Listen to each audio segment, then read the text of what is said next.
Bharatiya Janata party ने पंजाब में सारे हथकंडे अपनाए। अकाली दल के साथ आप जब तक मिलकर रहे, आप सरकार में रहे, अकाली दल हमेशा बड़ी भूमिका में रही, आप छोटे भाई की भूमिका रहे। भारतीय जनता पार्टी इस बात को जानती है कि पंजाब में उनका आधार नहीं है, उनके पास चेहरा नहीं है। और चेहरा अगर दूसरे पार्टी से लेकर भी आते हैं, चाहे वो नवजोत सिंह सिद्धू को लेकर आए, चाहे अमरिंदर सिंह जैसे बड़े चेहरे को लेकर आए। अमरिंदर सिंह भारतीय कांग्रेस छोड़ते हैं, भारतीय जनता पार्टी के साथ गठबंधन करते हैं और चुनाव हार जाते हैं। जो नेता भारतीय जनता पार्टी से लेकर कांग्रेस से लेकर आते हैं, वो आपके पास आने के बाद चुनाव हार जाते हैं। भारतीय जनता पार्टी और संघ की पंजाब में लगातार कोशिश रही है कि वहां उनका जमीनी स्तर पर गांव में एक्सेप्टेंस बढ़े। एक तो बड़ी वहां पर जो आबादी, वो दलित आबादी बहुत है पंजाब के अंदर, दलितों का एक अपना है। और दलितों के बीच में जो एक्सेप्टेंस भारतीय जनता पार्टी का नहीं बन पाया है, वो एक शहरी आबादी के अंदर उसका जो एक्सेप्टेंस है। अब भारतीय जनता पार्टी को लग रहा है कि जिस तरीके से अकाली दल लगभग खत्म होने की स्थिति में आ गया है प्रकाश सिंह बादल के निधन के बाद, और जिस तरीके से अभी उनके बेटे सुखविंदर बादल के साथ जो पूरा घटना हुआ है कि बेअदबी के लिए उन्हें किया गया है, तो भारतीय जनता पार्टी को लग रहा है कि अब मौका है कि अब थोड़ा जमीनी स्तर पर वहां अपने आप को किया जाए। क्योंकि देखिए पंजाब के अंदर कांग्रेस खत्म होने के बाद भारतीय जनता पार्टी नहीं बढ़ी, आम आदमी पार्टी प्रचंड बहुमत लेकर आ जाती है। तो जनता ने कांग्रेस के बाद भारतीय जनता पार्टी या अकाली दल को ऑप्शन नहीं देगा, उन्होंने आम आदमी पार्टी को ऑप्शन देखा है। तो ये बड़ी समस्या है कि अभी तक वहां पंजाब की जो जनता है वो भारतीय जनता पार्टी को एक पंजाब की पार्टी के रूप में एक्सेप्ट नहीं कर रही कि हमारी अपनी पार्टी होगी। मुझे लग रहा है भारतीय जनता पार्टी का जो कनेक्शन होना चाहिए पंजाब के लोकल के साथ, तो तमाम लोग के लाने के बाद भी वो एस्टेब्लिश। पंजाब का एक और बड़ा इशू इस वक्त चल रहा है सर, भारतीय जनता पार्टी के साथ उसकी बात करता हूं। आप इस पर कुछ दो लाइन कह रहे थे, कह लीजिए। मैं एक तो ये कि इस पर मेरा ऐतराज है, सिखों का नरसंहार करा दे, स्वर्ण मंदिर ऑपरेशन करा दे, और कांग्रेस को उसको इससे तुलना करना कि भाषा गुरुमुखी या हिंदी कह रहे हैं।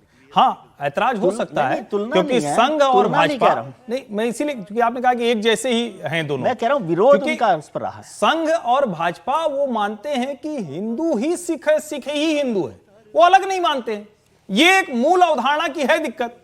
लेकिन अब इससे तो इससे प्रॉब्लम होने लगी ना सर वहां पे। नहीं, लेकिन मैं कह रहा हूं ना कि गुरु नानक देव से लेकर गुरु गोविंद जी तक, दशम गुरु तक, या जिसको हम कहते हैं कि अभी अभी वीर बाल दिवस बीता है, हम जिन संदर्भों के साथ सिख जो पंथ को देखते हैं, वो सारे संदर्भों को अगर सबसे सम्मान के साथ कोई करता है तो संघ और भारतीय जनता पार्टी।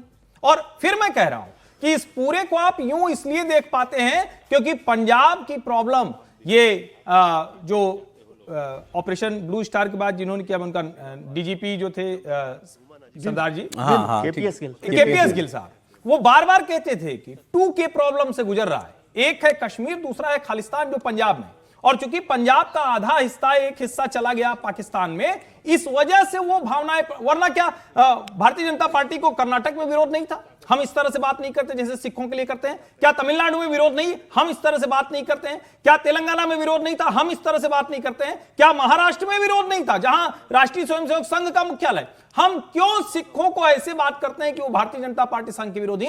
ये एक उसी मेंटल स्टेटस की बात है जो उसी फ्रेमवर्क में देखता है, जो चाहता है कि एक खास पार्टी, एक खास तरह के लोग वही देश की सत्ता में रहे, जो राज्यों को बांट बांट कर देखता है। ये अच्छी बात है। ये तो सर, ये तो इलेक्टोरल हिस्ट्री दिखा रही है ना आपको। ऑपरेशन ब्लू स्टार और दिल्ली दंगे का जिस पर आरोप है, वो कांग्रेस पार्टी तो उसको भुला दिया, क्योंकि यहां बहुत से सेंटिमेंट हैं जिसकी बात करते हुए बचते हैं लोग।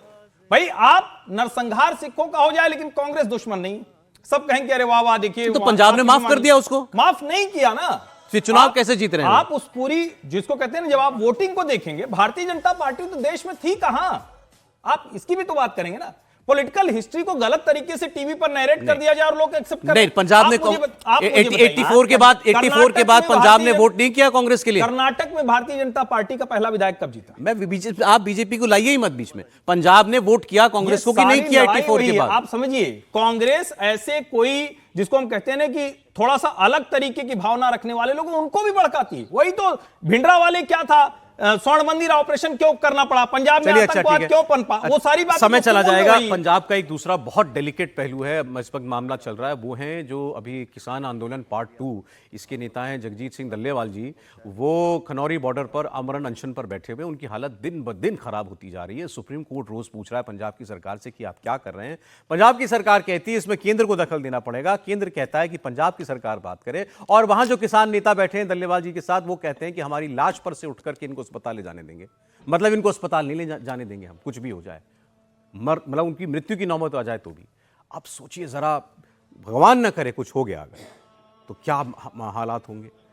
इसको कैसे डील करना है? कहीं ऐसा ना हो वो किसान आंदोलन आप एक बार के लिए ठंडा कर पाए, दोबारा और बहुत बड़े स्तर पर ये मामला जो है ज्वलंत तरीके से उठ जाएगा।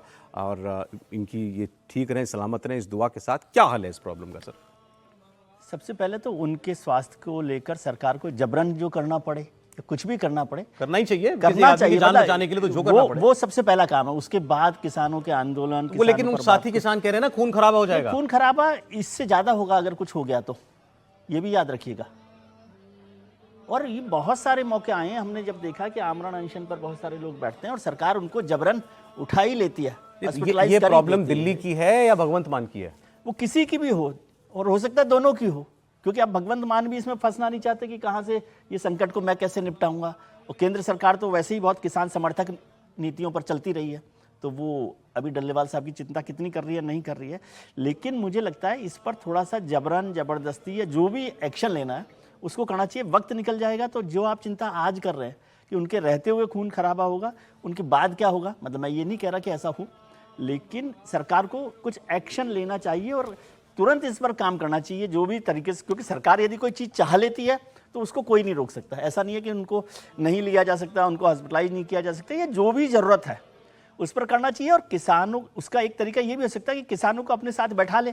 शिवराज जी जैसे लोग हैं जो अच्छे एक कृषि मंत्री हैं, जिनको बातचीत का एक रास्ता खुला रहता है, जिनके लिए लोग भरोसा करते हैं कि वो बातचीत के लिए तैयार रहते हैं, तो उनको ही वहाँ पहुँच जाए और बात। मैं कोई सजेशन नहीं दे रहा, लेकिन कोई ना कोई रास्ता निकाल कर इस संकट को हल करना चाहिए। ये गंभीर मसला, इसमें बहुत ज़्यादा वक्त नहीं है। वक्त नहीं है।